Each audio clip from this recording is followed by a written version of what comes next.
Best varicose veins చికిత్సనే పొందండి. నొప్పి లేని చికిత్స కోసం సంప్రదించండి ఎవిస్ హాస్పిటల్. నమస్తే, వెల్కమ్ టు సుమన్ టీవీ. నేను పద్మిని. ప్రస్తుతం మనతో పాటు ప్రముఖ ఆధ్యాత్మికవేత్త, జ్యోతిష రత్న, జ్యోతిష చక్ర వైభవ నిపుణ డాక్టర్ రాళ్లపల్లి రవికుమార్ గారు మనతో పాటు ఉన్నారు. మాట్లాడదాం. సార్ నమస్కారం అండి. నమస్కారం. బాగున్నారండి? బాగున్నాము. చెప్పాలి. నవంబర్ మాసం వచ్చేస్తోంది. మాస ఫలితాలు మీ ద్వారా మేము తెలుసుకోవడం అనేది మాకు విదితమే.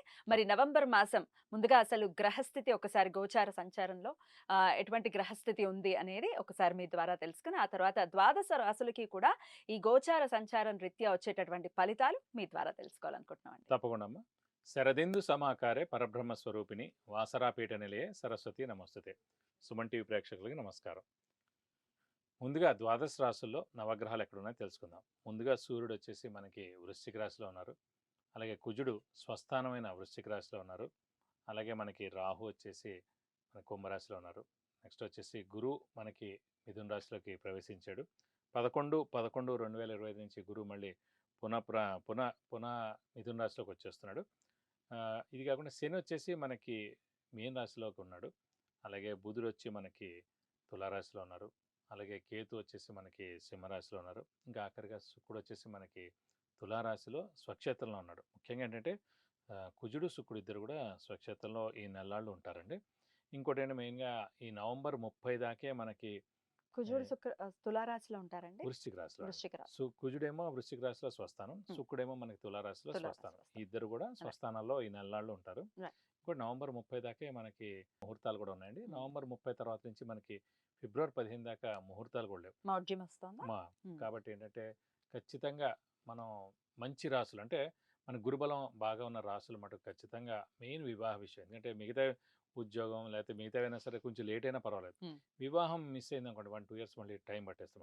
కాబట్టి కొన్ని రాసులు మెయిన్గా ఏవైతే ఉన్నాయో అవి ఈ నెలలు కొంచెం బాగా కష్టపడితే కనీసం ఫిక్స్ అవ్వడం కానీ లేకపోతే ఎంగేజ్మెంట్ చేసుకోవడం కానీ అంటే మనదే అని అనిపించుకోవడం కానీ లేదంటే గట్టిగా ప్రయత్నిస్తే నవంబర్ 30 లోపల కూడా పెళ్లి కూడా అయిపోయేందుకు అవకాశాలు ఉన్నాయి కొన్ని రాసులు. కాబట్టి మోఢం ఉంది కాబట్టి మనం నవంబర్ 30 దాకే మనకి ముహూర్తాలు ఉన్నాయి కాబట్టి కొంచెం గట్టి ప్రయత్నం మటుకు ఖచ్చితంగా చేయాలని చెప్పి నా మనవి.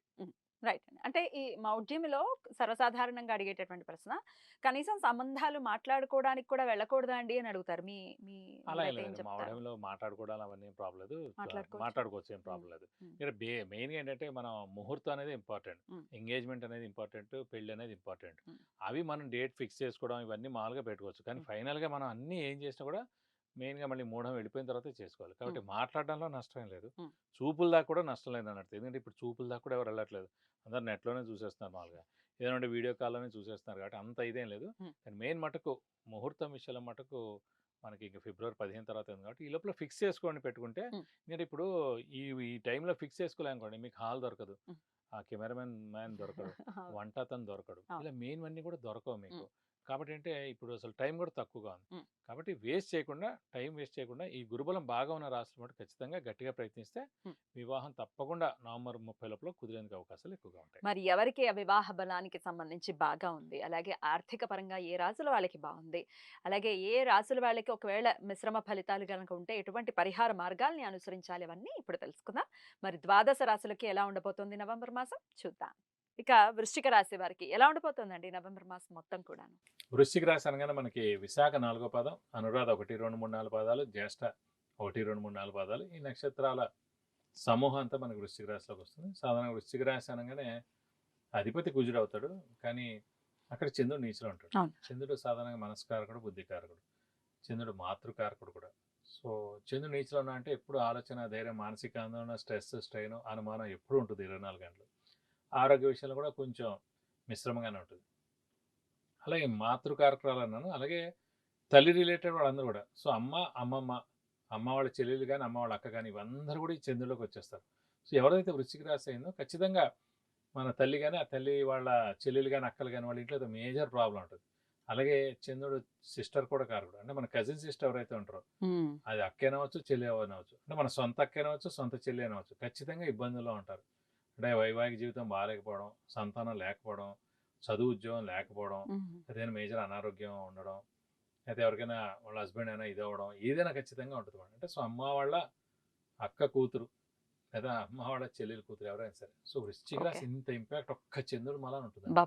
సో ఖచ్చితంగా ఈ చంద్రుడు బాలేడు కాబట్టి వీళ్ళకి ఖచ్చితంగా ప్రతి సోమవారం ఫిక్స్ అనమాట. మిగతా అన్ని గ్రహాలు బాగున్నా బాగాలేకపోయినా వీళ్ళు ఫిక్స్డ్గా చేసుకోవాల్సిన రెమెడీస్ ప్రతి సోమవారం ఉపవాసం ఉండడం, అలాగే ముత్యం 3 carats gold right hand ring finger కి సోమవారం రోజున ధరించడం, ధరించే ముందు శివుడికైనా అమ్మవారికైనా అభిషేకం కానీ అర్చన కానీ చేయించి పెట్టుకోవడం, ఇవి 2 చేయడం. అలాగే ప్రతి 3 ఏళ్ళకి ఒకసారి చంద్రుడికి 10,000 సార్లు జపం చేయించి కేజింపావు బియ్యం, ఒక వైట్ లుంగి, 1000 రూపాయల వర్త్ వెండి ఐటమ్ దాని ఇవ్వడం. ఈ 3 పరిహారాలు ఖచ్చితంగా వృశ్చిక రాశి వారు చేయాల్సిందే, చేస్తే చాలా మంచిది.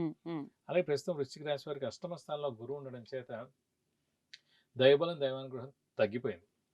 ఆర్థికంగా కూడా, ఎందుకంటే గురువు ఆర్థికాన్ని కూడా కారకుడు, సో ఆర్థికంగా కూడా మిశ్రమంగా ఉంటుంది. వీళ్ళకి ధనాధిపతి కదా, ధనాధిపతి ప్లస్ పంచమాధిపతి అందుకోమాట. సో పంచమ స్థానం అంటే పిల్లల స్థానం, ద్వితీయ స్థానం అంటే కుటుంబ స్థానం, నేత్రస్థానం, వాక్స్థానం, ధనస్థానం కూడా. సో ఆర్థికంగా మిశ్రమంగా ఉంటుంది.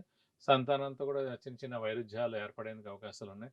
సో వీరు కూడా కొంచెం ఇబ్బందులు, సో శ్రమకాలం ధనం వ్యర్థం అవడం, అవసరంగా డబ్బులు సమకూరుకోవడం, రావాల్సిన బాకీలు ఆలస్యంగా రావడం, కొత్త అప్పులు చేయడం, షూరిటీస్ పెట్టకండి, స్పెక్యులేషన్స్ జోలికి వెళ్ళకండి.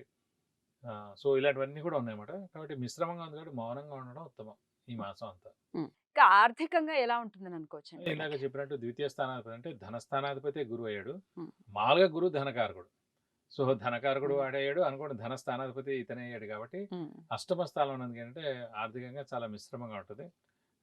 ధనం రాబడి కూడా చాలా తక్కువగా ఉంటుంది, వచ్చినా కూడా విపరీతమైన ఖర్చులు ఎక్కువగా ఉంటాయి. అష్టమంలో గురువు ఉండటం అనేది ఉంది అని ఆల్రెడీ చెప్పి ఉన్నారు కాబట్టి, మరి గురు బలం తక్కువగా ఉంది కాబట్టి పరిహారాలు ఎటువంటివి ఖచ్చితంగా వీళ్ళు చేసుకోవాల్సి ఉంటుందండి? ఎందుకంటే గురుబలం అంటే మనకి మన రాశి నుంచి 2, 5, 7, 9, 11 స్థానాలు అండి. సో ఇక్కడ 8వ స్థానంలో ఉన్నది కాబట్టి గురుబలం తక్కువగా ఉన్నట్టే. సో కాబట్టి ఖచ్చితంగా ప్రతి గురువారం, అంటే ఇంకో నెక్స్ట్ ఏడాది మీ దాకా కూడా ప్రతి గురువారం ఉపవాసం ఉండడం చాలా మంచిది. దత్తాత్రేయ స్వామిని ఎక్కువగా ఆరాధిస్తే మంచిది. ప్రతిరోజు దత్తాత్రేయ స్వామి అష్టోత్తరం చదువుకుంటే చాలా మంచిది. గురువారం ప్రతి గురువారం దత్తాత్రేయ స్వామి టెంపుల్కి వెళ్ళి 41 ప్రదక్షిణాలు చేయడం, అలాగే దత్తాత్రేయ స్వామికి అభిషేకంగా అర్చన చేయిస్తే చాలా మంచిది. లేదు ఇంకా ఇబ్బందిగానే ఉందంటే ఖచ్చితంగా గురువుకి 16,000 సార్లు జపం చేయించి శనగపప్పు కేజీంపై ఒక ఎల్లులుంగి 1000 రూపాయల వర్త్ గోల్డ్ ఐటమ్ దానం ఇస్తారక గురువు యొక్క దోషం తొలగిపోయి మీకు అన్ని విధాలు మంచి చేకూరుతుంది. లగ్నంలోనే కుజుడు ఉండడం వల్ల ఎటువంటి పరిస్థితి ఉంటుంది? ఇప్పుడు ప్రస్తుతం రాశిలోనే కుజుడు ఉంది కాబట్టి కుజుడు ఉన్న కాబట్టి హార్డ్ వర్క్ బాగా ఉంటుంది, ఎక్కడికి వెళ్ళినా పనులు జరుగుతాయి, ఇలాంటి వాటికి హెల్ప్ అవుతుంది. ఆరోగ్య విషయం కూడా బాగా హెల్ప్ ఉంటుంది. అయితే గురువుకి సంబంధించి పరిహారాలు చెప్పారండి, కానీ ఈ మాసం అంతా ప్రశాంతంగా వెళ్ళిపోవడం కోసం ప్రత్యేకంగా చేసుకోవాల్సినటువంటి పరిహారాలు అంటే ప్రస్తుతం ఏంటంటే ఈ వృశ్చిక రాశికి దశమాధిపతి, అంటే ఈ వృశ్చిక రాశి వారికి భాగ్యాధిపతి, దశమాధిపతి ఇద్దరు కూడా యోగకారకుడు, అదృష్టకారకుడు, లక్ ఫేవర్ చేసే గ్రహాలు అవుతారు. ఒకడేమో చంద్రుడు అవుతాడు, ఒకడేమో రవి అవుతాడు. చంద్రుడు ప్రతిరోజు ఒక నక్షత్రం మారుతాడు కాబట్టి పర్వాలేదు. రవి మటుకు ప్రస్తుతం నీచలో ఉన్నాడు కాబట్టి నవంబర్ 15 దాకా, ఇప్పుడు ఈ కార్తీక మాసం కూడా నడుస్తుంది కాబట్టి ప్రతి సోమవారం ఉపవాసం ఉండడం, అలాగే ముఖ్యంగా మనకి ప్రతిరోజు శివుడు అష్టోత్తరం చదువుకోవడం, అలాగే శివాలయం టెంపుల్కి వెళ్ళి ప్రతి సోమవారం 41 ప్రదక్షిణాలు చేస్తే చాలా మంచిది ఈ నెలలు కూడా. సో రవి యొక్క దోషాన్ని కూడా ఏమన్నా కూడా అన్ని తొలగిపోయి మీకు అన్ని విధాలు మంచి చేకూరు. అలా తొలగిపోయి చాలా ప్రశాంతవంతమైనటువంటి మాసం వీళ్ళకి నవంబర్ మాసం అవ్వాలని మనస్ఫూర్తిగా కోరుకుంటూ, ఇక నెక్స్ట్ వీడియోలో ధనుసు రాశి గురించి తెలుసుకుందాం. థ్యాంక్ యూ సో మచ్ అండి. నమస్తే. నమస్కారం.